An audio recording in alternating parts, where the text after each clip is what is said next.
Hey YouTube, Coppersan here. Which class in MapleStory is played the most these days and why? That's what we're finding out in today's video. Over the last few years, after Kanna her spawn boosting abilities got nerfed, there was a shift in the meta. This happened more specifically after the Knight of Cygnus got remastered a few years ago. This saw the rise of the Dawn Warrior class, who with their super easy farming, big attacks and of course big damage, easily started dominating the popularity charts. But it looks like this year things are different. Even though Shade is now the most created character that's reached level 260, this is mostly due to their recent remaster, special hyper burning event together with Aran, and Shade their Legion effect is one of the best in the game at level 250, so it's really a no-brainer that people are creating Shades. They are also pretty powerful these days, not too bad, but as the leveling meta shifts, looking at level 260 isn't really that accurate of what people are actually playing at higher levels or endgame. And there is one class that is currently the most played across all levels past level 260, and that is the Knight of Cygnus Nightwalker. Nightwalker was always considered a good class, but before the Knight of Cygnus remaster they had to jump attack constantly to deal the most damage, requiring things like sticky keys to make their life a bit easier, providing an additional hurdle for newer players. However, with the remaster this feature was removed and instead the Nightwalker just needs to move around to get a buff that unlocks their full damage, kind of similar to how Ilium their link skill works. But there also were other changes working in the favor of this class.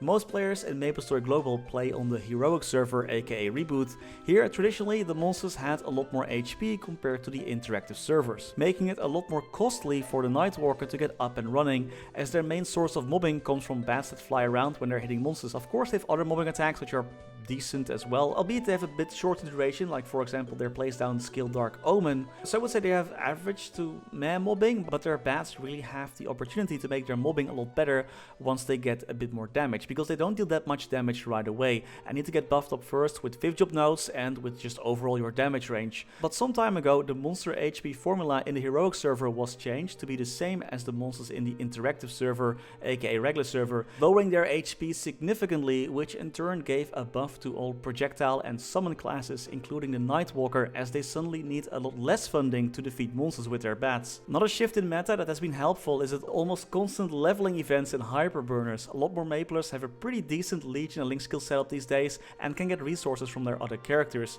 Item burning is a thing now, which is also extremely useful and helps speed up progression by a ton.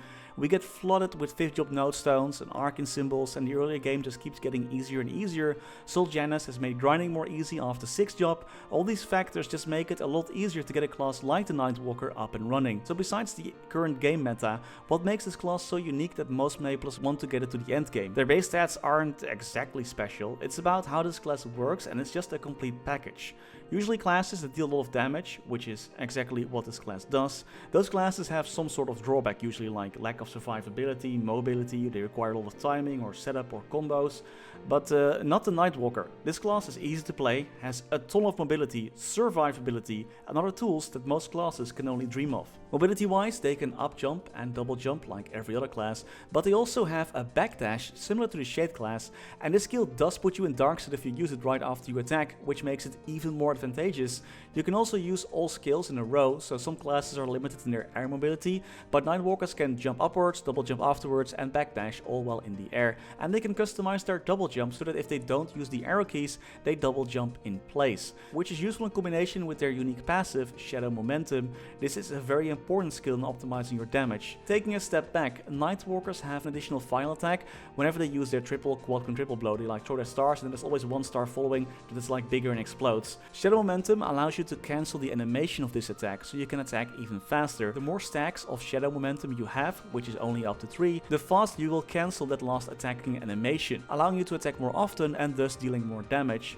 Being able to jump in place is useful when you want to build up movement stacks, but you can't move around freely due to some bossing patterns. Nightwalkers already deal like a good amount of damage, and thanks to their bats they can deal even more damage to any monster they attack. Their bats have 2 modes, one for mobbing and one for bossing, with the bossing one dealing more damage, but they don't bounce around like the mobbing one do. All their 5th job skills focus on dealing damage and buffing yourself up, like you can create a stationary shadow clone that attacks with you, great for bossing and grinding, plus their shadow bind skill deals huge damage, spawns a ton of bats and gives a final damage buff. Plus, if you can get a cooldown hat, you can use this skill for grinding and just mostly stand still just using this skill, making this class extremely easy to play after some initial investment. And their Shadow Spear and Rapid Throw skills are amazing to instantly melt any boss. Nightwalkers are very strong, which is also one of the main reasons why they are so meta these days. And of course, it doesn't end there, it's not just all damage. There are plenty of classes that have good damage and good mobility, but their survivability is also pretty insane for a class this powerful. Of course, like most thieves, they have the dark side skill, allowing you to dodge debris that fall during boss fights. Attacking and then dashing backwards also puts you in dark side, which is super useful, and I kinda wish that the Shade had this feature, as I usually backdash into stuff and instantly die. Their Dominion Hyper skill not only boosts their final damage, critical rate, and gives them max bats, it's also an invincibility frame. Even though you prefer to use this skill as part of your burst rotation, it can be a good panic button. Not that you really need one though, as your bats that deal additional damage also heal you for 1% HP per hit. And that doesn't sound like a lot, but it comes down to that you're constantly healing in boss fights, as long as you're attacking. And to make things even easier, thanks to Nightwalker's Vitality Siphon skill, they can overheal for 10% as a shield, so attacks that would normally kill you don't. Oh, and they also have a revive skill that has a 30-minute cooldown, so they also have an additional life when bossing.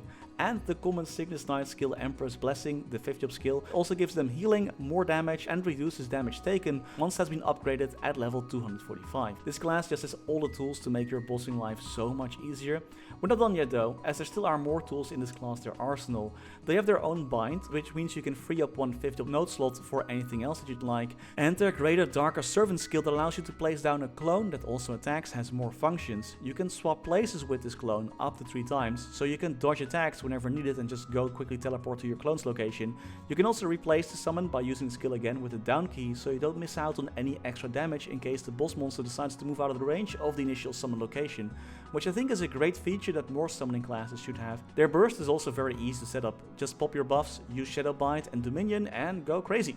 And while there is that shadow momentum, and your backdash can also be used to cancel animations, so you can, for example, free yourself out of the Dominion animation faster. But besides all that, this class is just really easy to execute, and even if you mess up, there's always your passive healing and revive to help out. You can stand still in a boss fight, like for example right here, for a very long time before something does eventually kill you. So super powerful, non-stop healing as long as you keep attacking, more mobility than most classes, plenty of safety, and no recent nerfs have made the Nightwalker rise to the top of the food chain and cement itself as the most played endgame class in current MapleStory.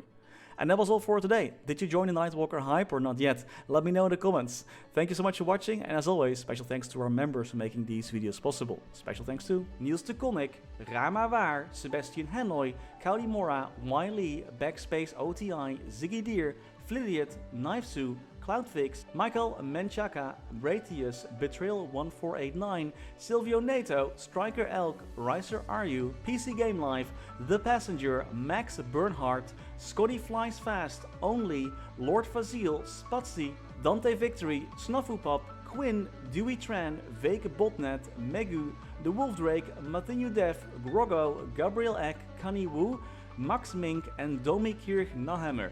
Thank you so much for watching, stay safe and happy mapling!